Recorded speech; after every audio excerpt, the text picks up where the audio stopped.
62세 김상우는 은퇴 후 여유로운 아침마다 바다를 걷곤 했는데 어느 날 평생 아꼈던 용접 도구를 냉장고 안에서 발견하면서 가족들의 얼굴이 창백하게 변했습니다. 치매 전문의가 그의 입을 들여다보더니 충격적인 말을 꺼냈습니다. 잇몸병이 치매를 부른다는 사실을 평생 치과를 피했던 그는 전혀 몰랐습니다. 치매 환자의 뇌에서 잇몸 박테리아가 발견된다는 연구 결과를 들었을 때 상우의 손은 떨리기 시작했습니다. 의사는 말했습니다. 지금이라도 관리하면 충분히 되돌릴 수 있다고. 그날부터 상우는 평생 외면했던 잇몸과의 전쟁을 시작했고 90일 후 그의 삶은 완전히 달라져 있었습니다. 이 놀라운 변화의 이야기가 궁금하시다면 구독과 좋아요 부탁드립니다. 상우는 35년간 조선소에서 용접 기능장으로 일했습니다. 쇳물이 튀는 현장에서도 꿋꿋이 버텨온 남자였죠. 성실하고 책임감 강했지만 건강관리에는 무지했습니다. 특히 치과는 무서워서 평생 피했습니다. 은퇴 후에는 아침마다 바닷가를 산책하며 여유를 즐겼습니다. 손녀가 뛰어오면 반갑게 안아주고 아내와 시장도 구경하러 다녔습니다. 평화로운 노후가 시작된 줄 알았습니다. 하지만 몇 달 전부터 이상한 일들이 벌어지기 시작했습니다. 열쇠를 어디에 뒀는지 기억이 안 났습니다. 익숙한 골목길에서 갑자기 길을 잃었습니다.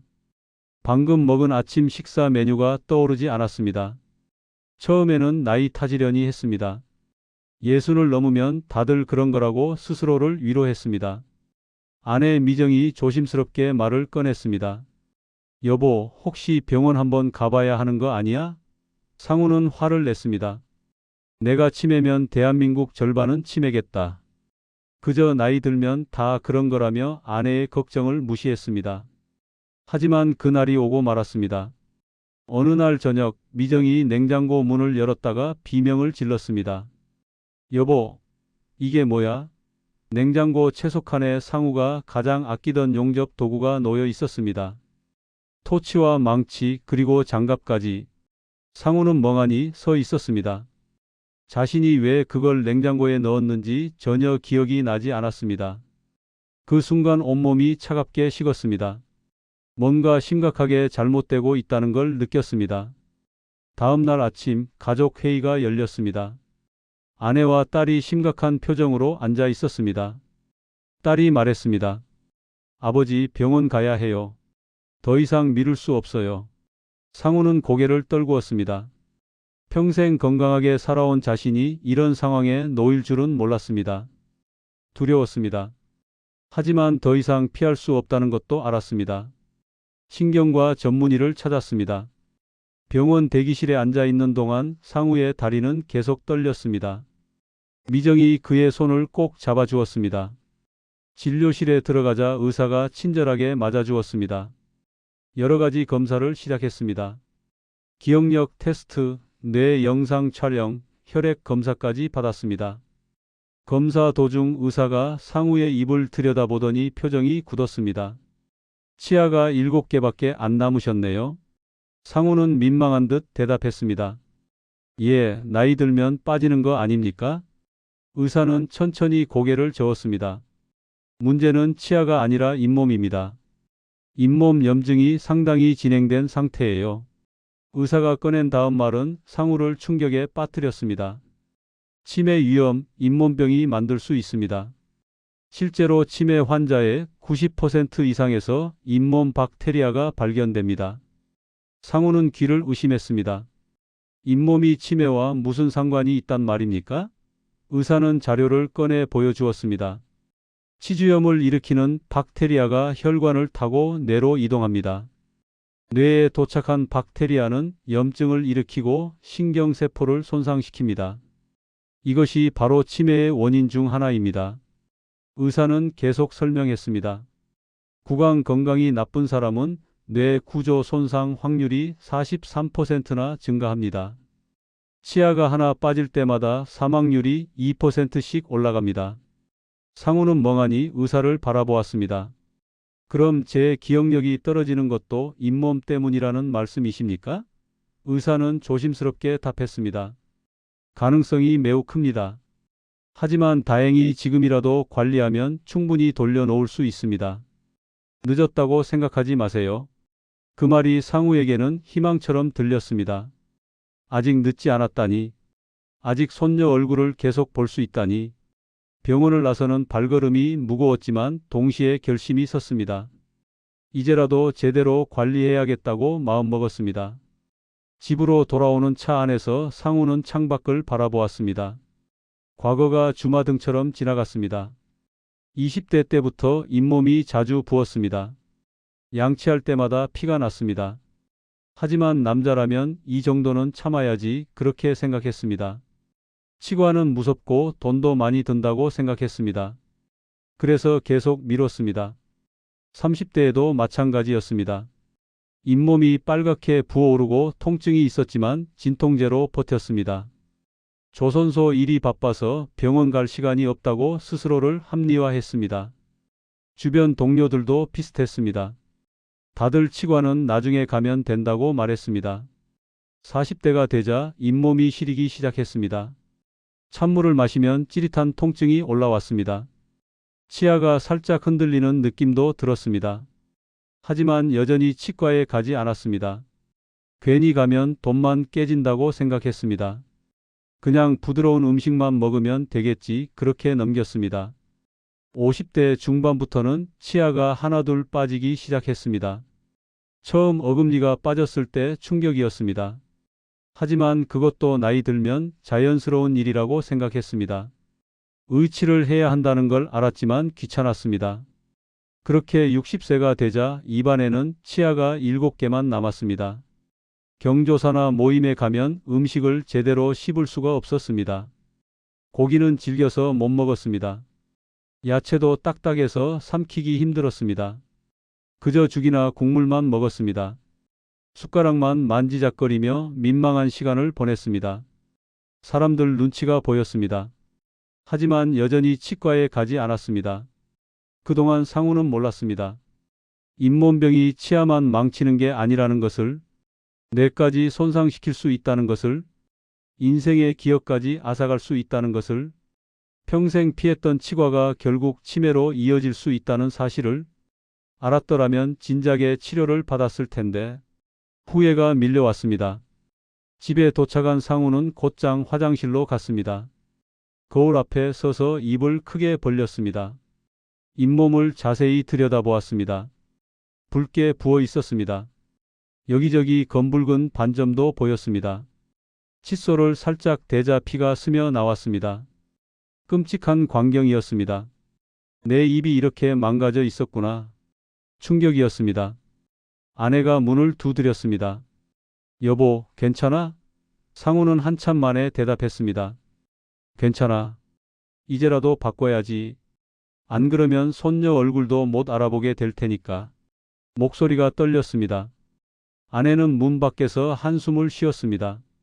걱정되는 마음이 그대로 느껴졌습니다. 그날 밤 상우는 잠을 이룰 수 없었습니다. 침대에 누워 천장만 바라보았습니다. 손녀 얼굴이 떠올랐습니다. 할아버지하고 뛰어오는 모습, 깔깔 웃는 소리. 그 모든 것을 잊어버릴지도 모른다는 생각에 가슴이 먹먹했습니다. 절대 그렇게 될 수는 없었습니다. 뭐라도 해야 했습니다. 새벽 2시 상우는 일어나 컴퓨터를 켰습니다. 잇몸 치료 방법을 검색하기 시작했습니다. 온갖 정보가 쏟아져 나왔습니다. 치과 치료, 약물 치료, 수술 등 다양한 방법이 있었습니다. 하지만 상우는 다른 것을 찾고 있었습니다. 자신이 직접 할 수 있는 것, 집에서 꾸준히 실천할 수 있는 것을 원했습니다. 한참을 검색하다가 한 영상을 발견했습니다. 70대 노인의 인터뷰였습니다. 화면 속 노인은 건강해 보였고 목소리도 힘차게 들렸습니다. 나는 천연 가글 3개월로 잇몸이 다시 살아났습니다.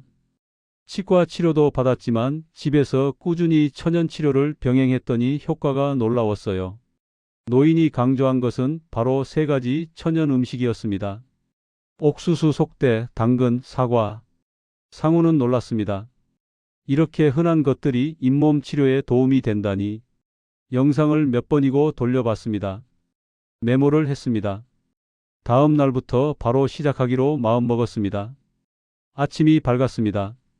상우는 일찍 일어나 시장으로 향했습니다. 장을 보러 온 지 오래간만이었습니다. 채소 가게 앞에서 옥수수를 샀습니다. 아줌마가 물었습니다. 찐 거 드릴까요? 상우는 고개를 저었습니다. 아니요, 생으로 주세요. 속대가 필요해서요. 아줌마는 의아한 표정을 지었지만 생 옥수수를 봉지에 담아 주었습니다. 당근도 한 봉지 샀습니다. 사과도 여러 개 골랐습니다. 장바구니가 무거웠지만 마음은 가벼웠습니다. 뭔가 새로운 시작을 하는 기분이었습니다. 희망이 보이는 것 같았습니다. 집으로 돌아와 부엌 식탁에 장 본 것들을 펼쳐 놓았습니다. 먼저 옥수수 속대를 준비했습니다. 옥수수 알맹이를 모두 떼어냈습니다. 평소라면 버렸을 속대를 깨끗이 씻었습니다. 큰 냄비에 물을 가득 담고 속대를 넣었습니다. 약한 불로 2시간 동안 끓였습니다. 부엌에 옥수수 향이 가득 퍼졌습니다. 달콤하면서도 고소한 냄새였습니다. 아내가 부엌으로 들어왔습니다. 여보, 뭐 하는 거야? 옥수수 삶아? 상우는 웃으며 대답했습니다. 아니야, 속대 끓이는 거야. 잇몸 가구용으로. 아내는 어이없다는 표정을 지었습니다. 속대를? 정말 효과 있어? 상우는 고개를 끄덕였습니다. 해봐야 알겠지. 일단 시작해보는 거야. 이 시간이 지나 불을 껐습니다. 옥수수 속대 물이 완성되었습니다. 식혀서 병에 담았습니다. 냉장고에 보관하고 하루에 3번 각을 하기로 했습니다. 처음 입에 머금었을 때는 이상한 맛이었습니다. 달지도 않고 쓰지도 않은 묘한 맛이었습니다. 하지만 나쁘지 않았습니다. 속대 물로 입안을 헹궜습니다. 30초 정도 머금고 있다가 뱉었습니다. 신기하게도 입안이 개운해지는 느낌이었습니다. 이게 정말 효과가 있을까 싶었지만 꾸준히 해보기로 했습니다. 하루 3번 식후마다 빠짐없이 각을 했습니다. 당근도 매일 먹기 시작했습니다. 사실 상우는 당근을 별로 좋아하지 않았습니다. 맛이 밍밍하고 식감도 별로였습니다. 하지만 이제는 선택이 아니라 필수였습니다. 아침마다 당근 1개를 깎아서 먹었습니다. 처음에는 힘들었습니다. 씹기도 불편했고 맛도 없었습니다. 하지만 며칠 지나자 조금씩 익숙해졌습니다. 아내가 당근을 예쁘게 잘라 주었습니다. 먹기 좋은 크기로 썰어서 접시에 담아 주었습니다. 때로는 꿀을 살짝 발라주기도 했습니다. 그러니 먹기가 한결 수월해졌습니다. 매일 아침 당근을 씹으며 하루를 시작했습니다. 사과는 간식으로 먹었습니다. 오후에 출출할 때 사과 한 조각을 먹었습니다. 처음에는 사과 먹고 바로 양치를 했습니다. 깨끗하게 관리해야 한다고 생각했기 때문입니다. 하지만 나중에 안 사실이지만 그건 잘못된 방법이었습니다. 인터넷으로 더 찾아보니 사과의 산 성분이 치아를 부식시킬 수 있다고 했습니다. 사과 먹고 바로 양치하면 오히려 치아가 손상된다는 것이었습니다. 그래서 방법을 바꿨습니다. 사과 먹고 물로 입을 헹궜습니다. 그리고 30분 뒤에 양치를 했습니다. 가능하면 우유와 함께 먹기도 했습니다. 일주일이 지났습니다. 상우는 매일 아침 거울 앞에 섰습니다. 잇몸을 확인하는 것이 아침 루틴이 되었습니다. 처음 며칠은 별 변화가 없었습니다. 여전히 붉고 부어 있었습니다. 칫솔만 대도 피가 났습니다. 하지만 포기하지 않았습니다. 꾸준히 계속했습니다. 일주일쯤 지나자 작은 변화가 느껴졌습니다. 양치할 때 피가 조금 덜 나는 것 같았습니다. 확실하지는 않았지만 뭔가 달라지는 느낌이었습니다. 상우는 신기했습니다. 정말 효과가 있는 건가? 혹시 착각인가? 하지만 계속 관찰했습니다. 2주가 지났습니다. 이번에는 확실한 변화가 있었습니다. 잇몸 출혈이 눈에 띄게 줄었습니다. 양치 후 칫솔에 묻는 피가 절반으로 줄었습니다. 잇몸 색깔도 조금 연해진 것 같았습니다. 붓기도 약간 가라앉았습니다. 상우는 놀랐습니다. 이게 정말 되는구나. 희망이 보였습니다. 더 놀라운 것은 입 냄새였습니다. 평소 상우는 입 냄새가 심한 편이었습니다. 아내도 가끔 눈살을 찌푸리곤 했습니다. 하지만 2주가 지나자 아내가 말했습니다. 여보, 요즘 숨 쉴 때 냄새가 거의 안 나네? 상우는 쑥스러운 듯 웃었습니다. 당근이지 뭐. 당근 먹고 있잖아. 아내는 놀란 표정을 지었습니다. 당근이 그렇게 좋아? 정말? 상우는 고개를 끄덕였습니다. 비타민어가 잇몸 점막을 재생시킨대. 플라크도 제거해주고. 아내는 감탄했습니다. 그럼 나도 먹어야겠네. 그날부터 아내도 함께 당근을 먹기 시작했습니다. 3주째 접어들자 더 큰 변화가 왔습니다. 잇몸 통증이 확실히 줄었습니다. 찬물을 마셔도 예전만큼 시리지 않았습니다. 치아 흔들림도 덜한 것 같았습니다. 상우는 매일 아침 거울을 보며 감사했습니다. 이제라도 관리를 시작하길 잘했다고 생각했습니다. 한 달이 지났습니다. 친구들과 모임이 있었습니다. 오랜만에 만난 친구들이 말했습니다. 야, 상우야, 안색이 좋아졌네? 뭐 좋은 일 있어? 상우는 웃으며 대답했습니다. 잇몸 관리 시작했거든. 친구들은 의아한 표정을 지었습니다. 잇몸 관리가 뭔 상관이야?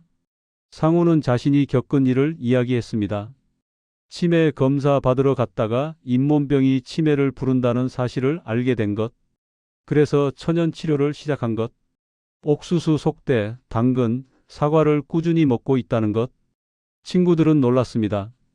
그런 게 다 있어? 나도 해봐야겠는데. 그날 모임에서 상우는 처음으로 고기를 조금 씹어봤습니다. 한 달 전만 해도 불가능한 일이었습니다. 하지만 이제는 조금씩 씹을 수 있었습니다. 여전히 불편했지만 전보다 훨씬 나았습니다. 친구들이 감탄했습니다. 야, 너 정말 좋아진 것 같은데? 상우는 뿌듯했습니다. 집으로 돌아오는 길에 상우는 생각했습니다. 이제 2개월만 더 하면 90일이 된다. 그때 다시 병원에 가봐야겠다. 정말 효과가 있는지 의사에게 확인받고 싶었습니다. 기대가 되었습니다. 동시에 두렵기도 했습니다. 혹시 별 변화가 없으면 어쩌나 하는 걱정도 들었습니다. 하지만 상우는 포기하지 않았습니다. 매일 옥수수 속대 가글을 했습니다. 아침마다 당근을 먹었습니다. 오후에는 사과를 간식으로 먹었습니다. 이제는 습관이 되었습니다. 하지 않으면 오히려 이상한 느낌이 들 정도였습니다. 아내도 함께 해주어서 힘이 되었습니다. 2달째가 되자 손녀가 놀러 왔습니다. 할아버지하고 뛰어오는 손녀를 안아 올렸습니다. 손녀가 상우의 얼굴을 쳐다보며 말했습니다. 할아버지, 오늘 냄새 안 나요? 상우는 놀랐습니다. 손녀도 알아차렸구나. 정말 변한 거구나. 눈시울이 뜨거워졌습니다. 손녀와 함께 간식을 먹었습니다. 사과를 깎아서 나눠 먹었습니다. 손녀가 말했습니다. 할아버지도 이제 사과 드실 수 있어요? 예전에는 안 드셨잖아요. 상우는 웃으며 대답했습니다. 이제는 먹을 수 있어. 할아버지 잇몸이 좋아졌거든. 손녀는 손뼉을 치며 좋아했습니다. 그날 밤 상우는 일기를 썼습니다. 오랜만에 쓰는 일기였습니다. 오늘 손녀가 내 얼굴을 알아봤다. 할아버지 냄새 안 난다고 했다. 2개월 전만 해도 상상할 수 없던 일이다. 잇몸이 좋아지니까 모든 게 좋아지는 것 같다. 기억력도 조금 나아진 것 같고, 이제 한 달만 더 하자. 90일을 채우자. 3번째 달이 시작되었습니다. 이제 마지막 달이었습니다. 상우는 더욱 열심히 관리했습니다. 속대 가글도 하루 4번으로 늘렸습니다. 당근도 하루에 2개씩 먹었습니다. 사과도 빠뜨리지 않고 챙겼습니다. 이제 거의 다 왔다는 생각에 더욱 힘이 났습니다. 75일째 되던 날 거울을 보고 깜짝 놀랐습니다. 잇몸 색깔이 확실히 달라져 있었습니다. 예전에 검붉은색이 아니라 건강한 분홍빛이었습니다. 붓기도 거의 사라졌습니다. 양치할 때 피도 거의 나지 않았습니다. 믿기지 않았습니다. 정말 이렇게 좋아질 수 있다니. 아내도 놀랐습니다. 여보, 정말 잇몸이 살아난 것 같아. 색깔도 예뻐졌어. 상우는 뿌듯한 미소를 지었습니다. 그러게 말이야. 이제 병원 가서 확인받고 싶어. 정말 좋아진 건지. 아내도 고개를 끄덕였습니다. 그래, 이제 곧 90일이잖아. 그때 가보자. 드디어 90일이 되었습니다. 3개월이 지난 것입니다. 상우는 설레는 마음으로 병원에 갔습니다. 신경과 전문의를 다시 찾았습니다. 의사는 상우를 반갑게 맞아주었습니다. 어떻게 지내셨어요? 상우는 웃으며 대답했습니다. 선생님이 말씀하신 대로 열심히 관리했습니다. 의사가 상우의 입을 들여다보았습니다. 그리고 놀람표를 지었습니다. 해내셨네요. 정말 대단하십니다. 염증이 절반 이상 줄었습니다. 잇몸 색깔도 훨씬 건강해졌어요. 상우는 눈시울이 붉어졌습니다. 정말요? 정말 좋아진 거예요? 의사는 고개를 끄덕였습니다. 네, 확실히 좋아지셨습니다. 이 정도면 치매 위험도 상당히 낮아졌다고 볼 수 있어요. 이제 기억력 검사도 다시 해봅시다. 상우는 긴장하며 검사를 받았습니다. 3개월 전과 같은 검사였습니다. 하지만 이번에는 훨씬 수월했습니다. 검사 결과가 나왔습니다. 의사가 미소를 지으며 말했습니다. 초기 경도인지장애 수준에서 벗어나고 있습니다. 잇몸과 전신 염증이 줄어든 덕분이죠. 앞으로도 지금처럼만 관리하시면 충분히 건강하게 사실 수 있습니다. 상우는 눈물이 날 것 같았습니다. 손녀가 커가는 걸 계속 볼 수 있겠지요? 상우가 떨리는 목소리로 물었습니다. 의사는 따뜻한 눈빛으로 답했습니다. 물론이죠. 충분히 가능합니다. 지금처럼만 관리하시면 됩니다. 상우는 고개를 숙였습니다.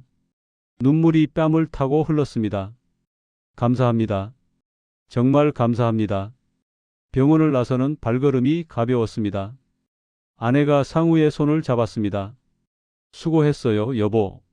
정말 대단해요. 상우는 아내를 바라보며 웃었습니다. 당신 덕분이야. 함께 해줘서 고마워. 두 사람은 손을 맞잡고 걸었습니다. 오랜만에 느끼는 평화였습니다. 그날 저녁 상우는 바닷가로 나갔습니다. 벤치에 앉아 석양을 바라보았습니다. 붉게 물든 하늘이 아름다웠습니다. 파도 소리가 귓가에 들렸습니다. 상우는 혼잣말을 했습니다. 평생 치과가 무서워 피했더니 치매가 찾아오려고 했구나. 정말 무서운 일이었어.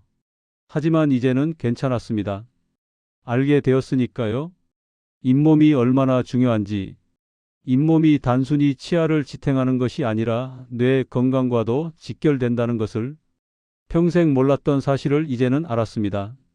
그리고 실천했습니다. 그 결과 건강을 되찾았습니다. 상우는 이제 주변 사람들에게 항상 말합니다. 치아보다 중요한 건 잇몸이야. 잇몸은 뇌로 가는 문이거든. 잇몸 관리 안 하면 치매 올 수도 있어. 친구들은 처음에는 웃어 넘겼지만 상우의 변화를 보고는 진지하게 들었습니다. 그리고 하나둘 따라 하기 시작했습니다. 상우의 식탁에는 오늘도 3가지가 빠지지 않습니다. 옥수수, 속대, 물, 당근, 사과. 처음에는 어색하고 힘들었던 것들이 이제는 없어서는 안 될 존재가 되었습니다. 매일 아침 이것들을 챙기며 상우는 생각합니다. 내 잇몸은 이제 내가 지킨다고. 손녀가 또 놀러 왔습니다. 할아버지하고 뛰어오는 손녀를 안아 올렸습니다. 손녀가 물었습니다. 할아버지, 오늘도 당근 드셨어요? 상우는 웃으며 대답했습니다. 그럼 할아버지가 빠뜨리겠니? 손녀는 손뼉을 쳤습니다. 우리 할아버지 최고예요. 그날 밤 상우는 다시 일기를 썼습니다. 90일 전에는 상상도 못했던 일이다. 잇몸이 이렇게 좋아질 줄. 기억력도 돌아올 줄. 손녀 얼굴을 계속 볼 수 있게 될 줄. 모든 게 감사하다. 이제라도 알게 되어 다행이다. 평생 후회하며 살 뻔했다. 상우는 이제 매일 아침 바닷가를 산책합니다. 예전처럼 길을 잃지 않습니다. 물건을 어디에 뒀는지도 잘 기억합니다. 아내와 대화할 때도 방금 한 말을 잊어버리지 않습니다.